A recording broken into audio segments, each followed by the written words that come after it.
Jadi pada minggu ini kita akan membahas mengenai uji hipotesis untuk proporsi dan rata-rata satu populasi. Ya, untuk materinya bisa dibaca sendiri. Ini terus uji hipotesis untuk proporsi satu populasi. Uji proporsi, pengujian hipotesis mengenai proporsi populasi yang didasarkan atas informasi data sampelnya. Ini rumus untuk uji proporsi satu sampel. Ini untuk rumus uji proporsi 2 sampel, di mana nilai Q0 itu sama dengan nilai 1 dikurangi P0. Nah, terus yang selanjutnya itu ada uji satu sisi kiri, uji satu sisi kanan, dan uji dua sisi. Nah, uji satu sisi kiri itu dimana hipotesis H1-nya itu apabila P lebih kecil daripada P0 dan H0-nya itu P sama dengan P0.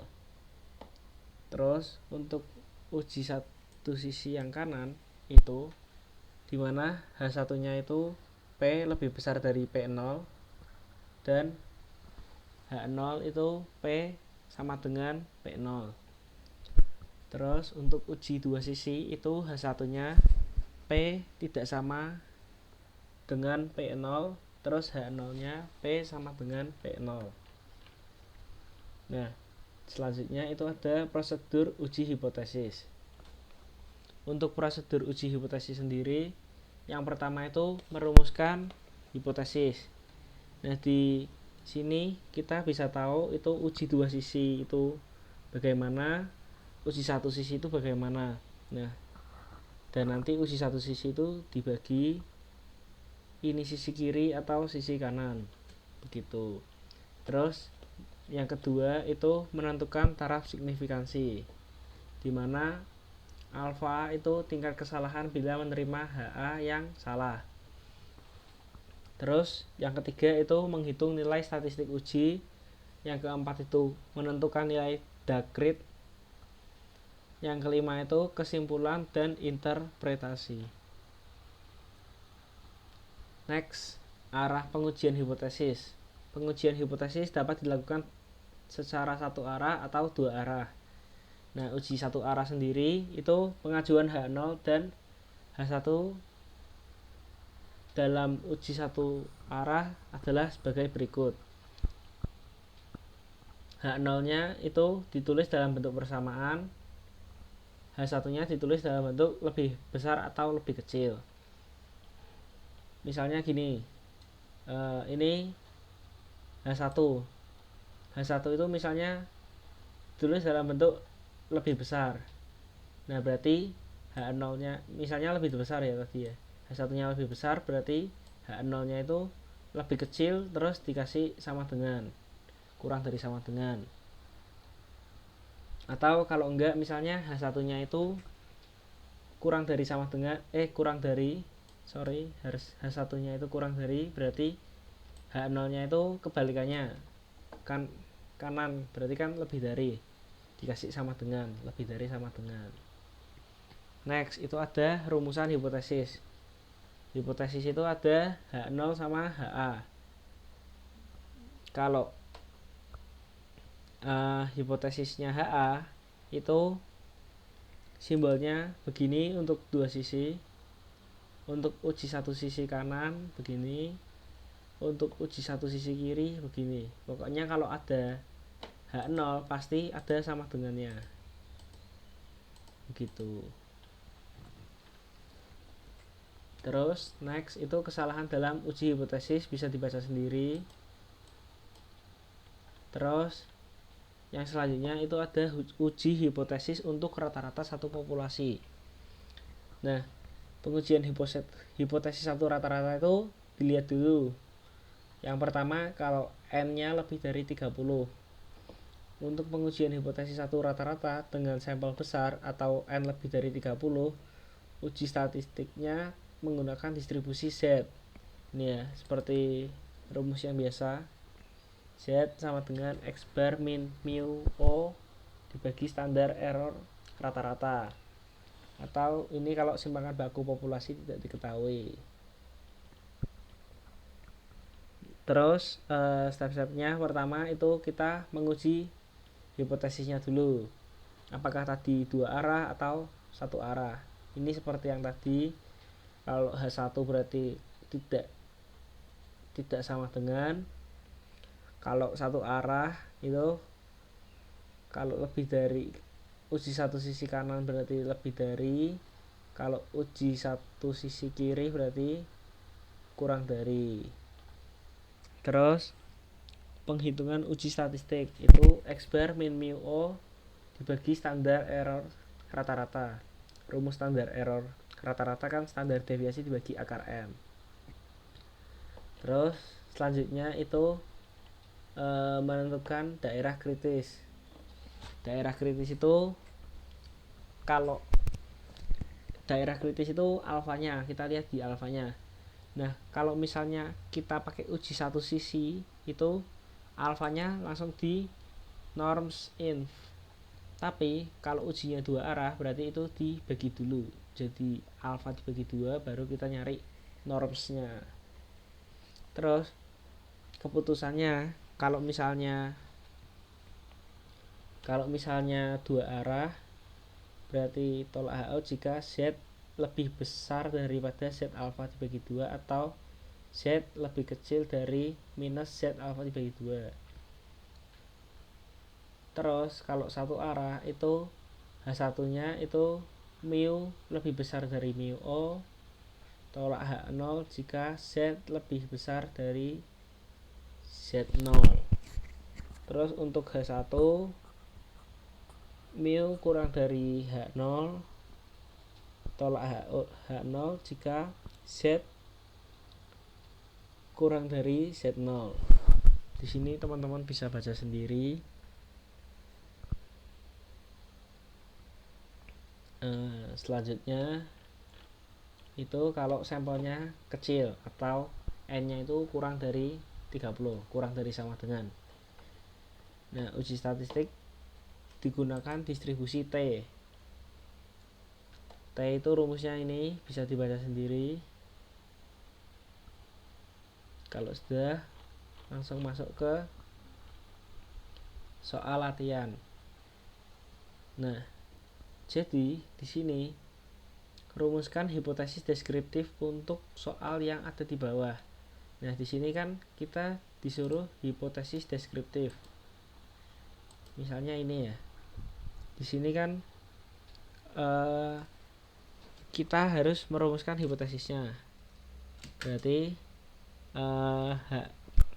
dimulai dari HA-nya itu kan PT Garuda Food ingin mengetahui apakah produktivitas dari bagian penjualan di Pati lebih besar daripada di Solo. Nah, berarti kan ingin mengetahui Pati itu lebih besar daripada di Solo.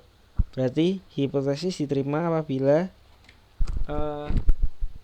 produktivitas di Pati lebih besar daripada di Solo.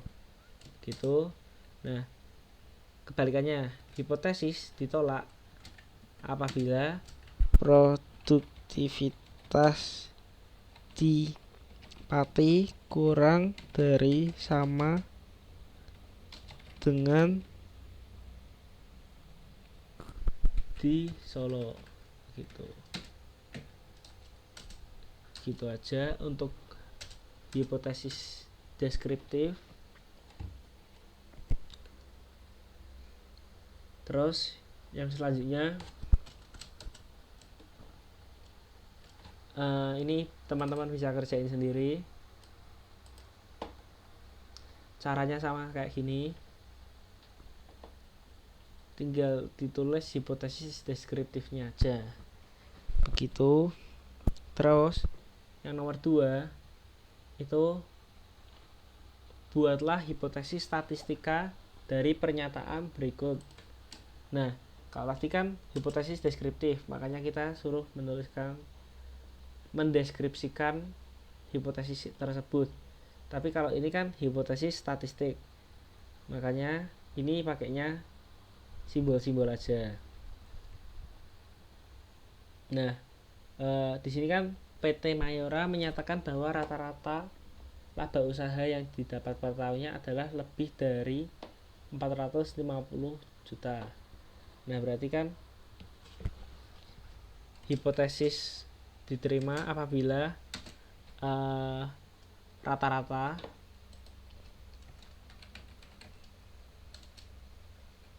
rata-rata itu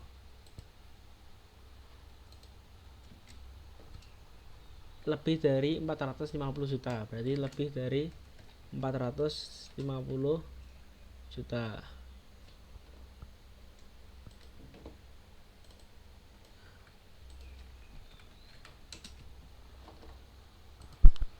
Sebaliknya,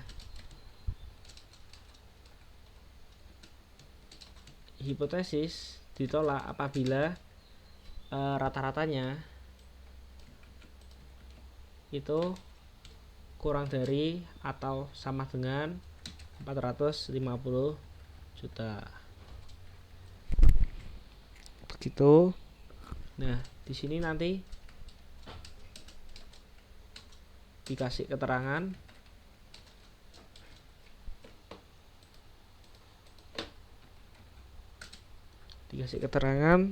kalau misalnya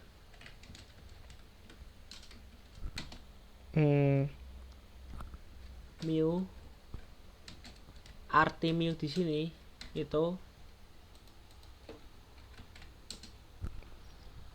rata-rata laba usaha yang didapatkan per tahunnya.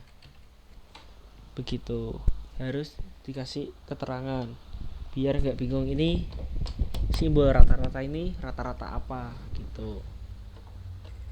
Sudah.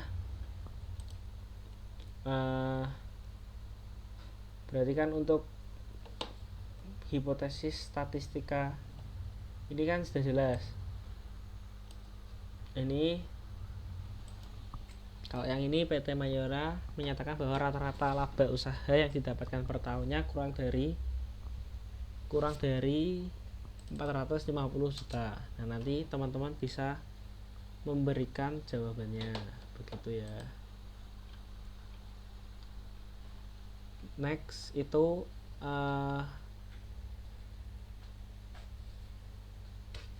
nomor 3. Nah, di sini kan pemilik toko buah menyatakan bahwa minimal 65% pembeli setiap bulannya membeli jeruk. Nah, kayak biasa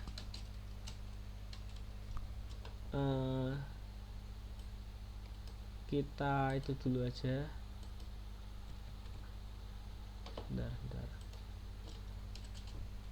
Kita tulis yang kita ketahui. Misalnya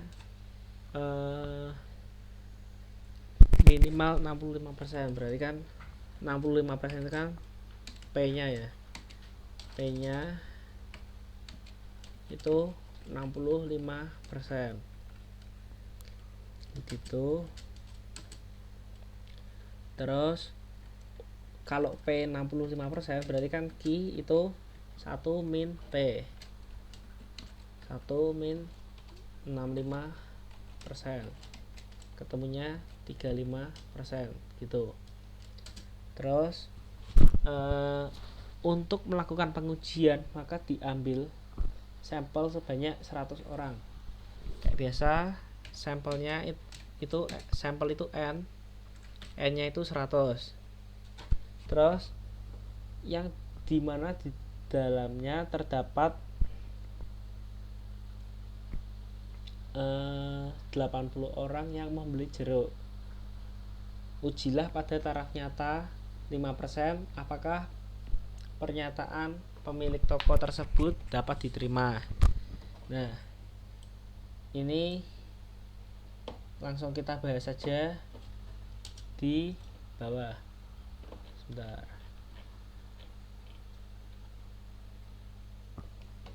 Nah, tadi kan sudah diberitahu kalau misalnya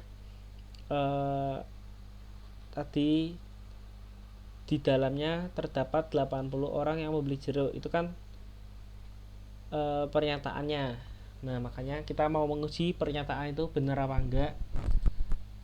Terus kita tulis dulu X nya itu 80, tadi sampelnya kita sudah cari 100, P nya itu 65/100 tadi, 65%, Q nya itu 1 min 65, 1 min 0,65, ketemunya 0,35.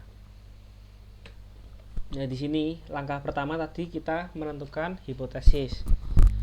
Kita cari dulu H0 sama HA-nya. Nah, tadi HA-nya itu P lebih besar dari 0,65. Kenapa lebih besar dari 0,65? Tadi kan di atas kan pemilik toko buah menyatakan bahwa minimal 65% pembeli setiap bulannya. Nah, berarti kan hipotesis diterima kalau proporsinya lebih dari 0,65 kan minimal. Nah, berarti kan lebih dari 0,65. Kalau HA-nya P lebih dari 0,65, berarti H0-nya P kurang dari sama dengan 0,65. Sekali lagi, kalau H0 itu pasti ada sama dengannya. Nah, kalau misalnya sudah kelihatan gini, ada simbol ini di HA itu berarti P lebih besar, berarti kita mengetahui bahwa ini itu uji satu sisi kanan, begitu. Terus yang kedua itu kita nyari tingkat signifikansi atau alfanya. Tadi kan sudah disebutkan bahwa taraf nyata 5%. Nah, itu berarti alfanya itu 5%.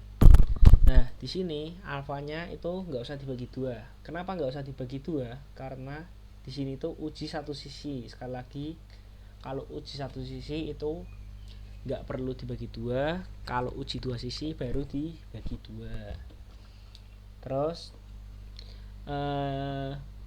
yang ketiga itu menentukan uji statistika, itu X min N dikurang X per N dikurangi P dibagi standar error proporsi, P dikali akar P dikali dibagi N. Nah, tadi kan di sini kan X per N, X nya 80, N nya 100, itu ketemunya 0,8 dikurangi P nya itu ini 0,65 dibagi akar 0,05 dikali 0,35 dibagi 100, akar P dikali dibagi N, ketemunya 0,8 dikurangi 0,05 dibagi akar 0,002275, ketemunya 0,15 dibagi 0,048. Nah, hasil dari ini uji statistika ini disebut dengan Z hitung. Di sini 0,15 dibagi 0,048 ketemunya 3,125 begitu.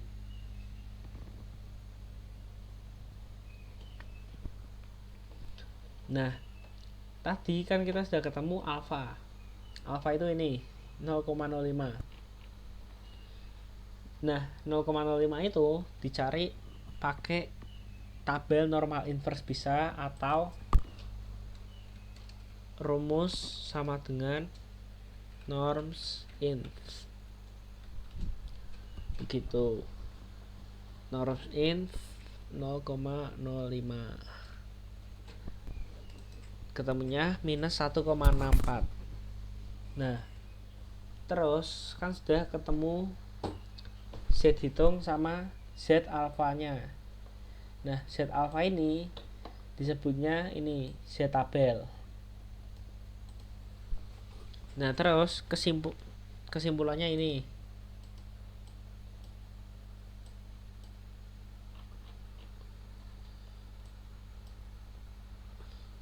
kita bandingin dulu 3,125 itu Z hitung sama Z tabelnya itu minus 1,64. Nah, berarti kan lebih besar yang Z hitung. Kalau Z hitung lebih besar dari Z tabel itu H0 nya diterima. Terus interpretasinya bisa dibaca sendiri dengan tingkat kepercayaan sebesar bla bla bla bla sampai ini bisa kalian baca sendiri. Begitu untuk nomor 3. Kembali lagi ke soal nomor 4. Di sini sebuah toko grosir snack di Jakarta memesan Citato dalam jumlah yang banyak pada pabrik Indofood. Informasi yang diperoleh dari pabrik tersebut, rata-rata berat per bungkus adalah 250 gram dengan tingkat kesalahan baku 12 gram. Nah, kalau rata-rata per bungkus kan berarti kan 250 gram sama standar deviasinya itu 12 gram. Toko tersebut ingin menguji informasi tersebut pada derajat kemaknaan 0,05 dan untuk pengujian tersebut diambil sampel sebanyak 100 bungkus. Tentukan apakah pernyataan dari pabrik Indofood dapat diterima jika diperoleh rata-rata sebesar 247 gram. Nah, terus kita lihat lagi nomor 4 itu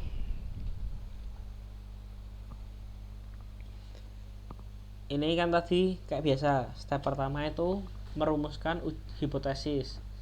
Nah, tadi kan itu 200 rata-rata 250. Nah, berarti kan H0 nya itu mu sama dengan 250 gram. Berarti HA nya itu mu tidak sama dengan 250 gram. Begitu. Nah, di sini kan simbolnya bukan kurang dari sama lebih dari. Di sini di sini itu sama dengan sama tidak sama dengan. Nah, kalau sama dengan sama tidak sama dengan itu kan berarti dua sisi. Tidak mengarah ke sisi kanan, tidak mengarah ke sisi kiri. Makanya uji dua sisi. Terus yang selanjutnya tentukan alfanya. Alfanya itu 0,05 atau 5%. Nah, kalau di sini itu kan dua sisi. Kalau dua sisi itu harus dibagi dua. Kalau dibagi dua itu berarti Z-nya bukan Z 0,05 tapi Z 0,025. Ketemunya 1,96 atau minus 1,96. Yang ketiga itu menentukan uji statistik. Itu uji Z karena N-nya lebih besar dari 30. Yang kayak tadi sudah dikatakan, kalau N-nya lebih dari 30 pakainya uji Z, kalau N-nya kurang dari sama dengan 30 pakainya uji T. Nah, terus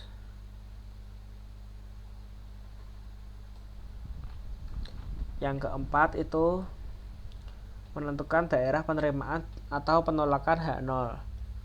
Nah, misalnya ini kurvanya. Terus di tengah-tengah itu pasti ada rata-rata. Terus Z alfa dibagi 2-nya itu kan ini dua sisi, makanya ada di sini 0,025, di sini ada 0,025. Begitu. Makanya dibagi 2 itu fungsinya biar kayak gini. Tapi kalau nanti nggak dibagi 2, nanti misalnya kayak gini 0,05 bisa aja di kiri tok, bisa aja di kanan tok, begitu.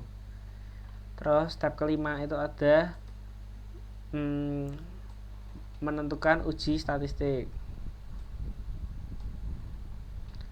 Nah, menentukan uji statistik itu bentar.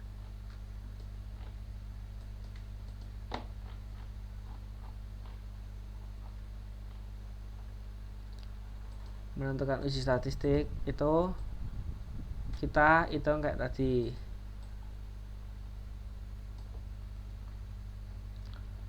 Uji statistik tadi kan dijelasin kalau misalnya rata-ratanya 250 gram, terus standar deviasinya 12, rata-rata standar deviasi. Terus alfanya 0,05, sampelnya 100 bungkus, ini 100. Tentukan apakah pernyataan dari public Indofood dapat diterima jika diperoleh rata-rata sebesar 247. Nah, 247 itu rata-rata keseluruhan, rata-rata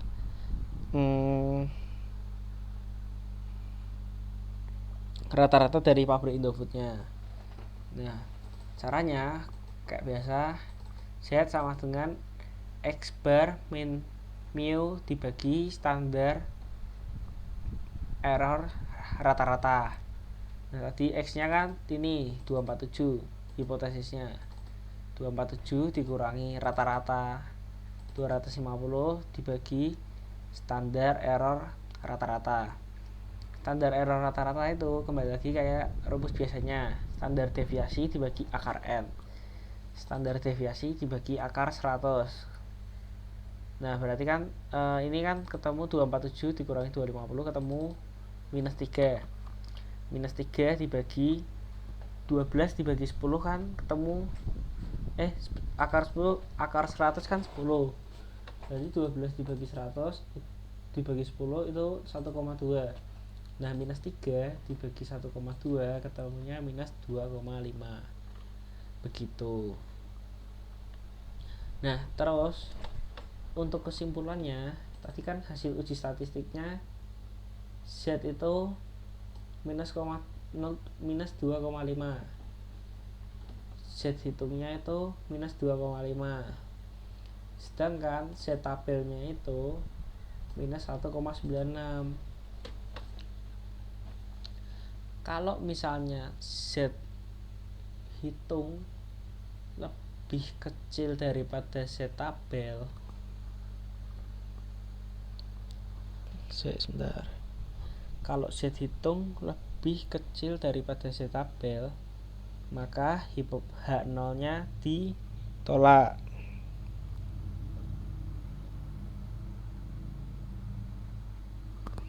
H0 nya ditolak artinya bahwa isi perbungkus tidak sama dengan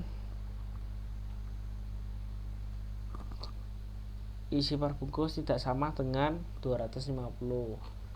Kan H0 ditolak, berarti yang diterima itu H1. Kalau H1 yang diterima berarti H1 atau HA itu kan berarti kan ini tidak sama dengan 250.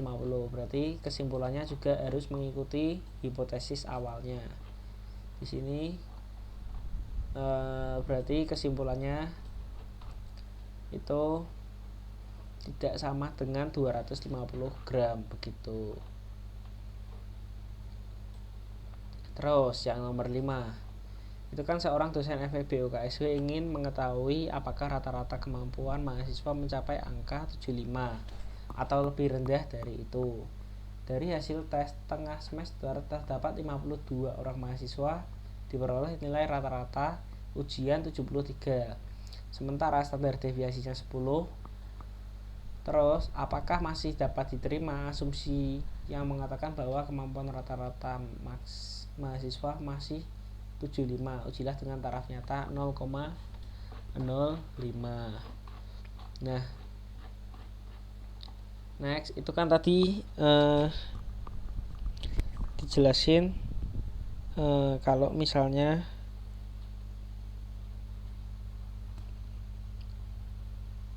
mengetahui apakah rata-rata kemampuan mahasiswa mencapai angka 75 atau lebih rendah dari itu. Nah, berarti kalau 75 atau lebih rendah dari itu kan berarti kan kurang dari 75. kurang dari 75, terus berarti H0 nya kebalikan kurang dari berarti lebih dari kasih sama dengan, lebih dari sama dengan 75 begitu. Terus yang kedua itu kita menentukan taraf signifikansi. Sekali lagi taraf signifikansi itu alfanya. Terus kalau ini kan satu arah, nah kalau satu arah itu alfanya itu nggak usah dibagi dua, langsung di norms inf aja, ketemunya minus 1,64. Terus yang ketiga nyari nilai statistik uji, itu Z sama dengan X bar min mu dibagi standar error rata-rata. X bar nya kan tadi ini 73 dikurangi 75 dibagi standar error rata-rata. Standar error rata-rata itu standar deviasi dibagi akar N,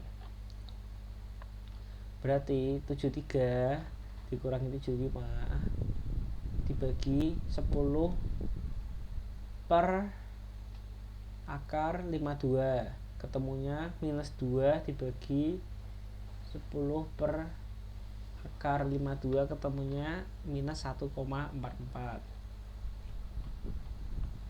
Nah kalau ini kan daerah kritisnya. Tadi kalau misalnya taraf signifikansi ini kan Z tabel, nah berarti signifikasinya di sini. Kalau misalnya Z hitungnya itu di sini sampai sini, berarti H0 itu ditolak.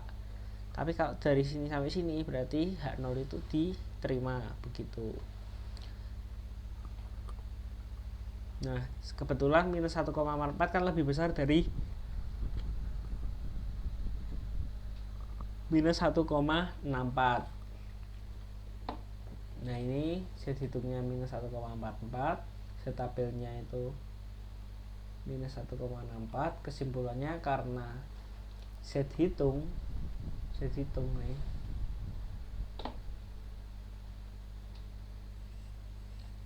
Z hitungnya mana? Ini Z hitung lebih besar daripada Z tabel, maka H0 yang mengatakan kemampuan rata-rata mahasiswa lebih besar atau sama dengan dari 75 dapat diterima. Begitu saja materinya minggu ini. Kalau ada yang kurang jelas dapat ditanyakan. Terima kasih.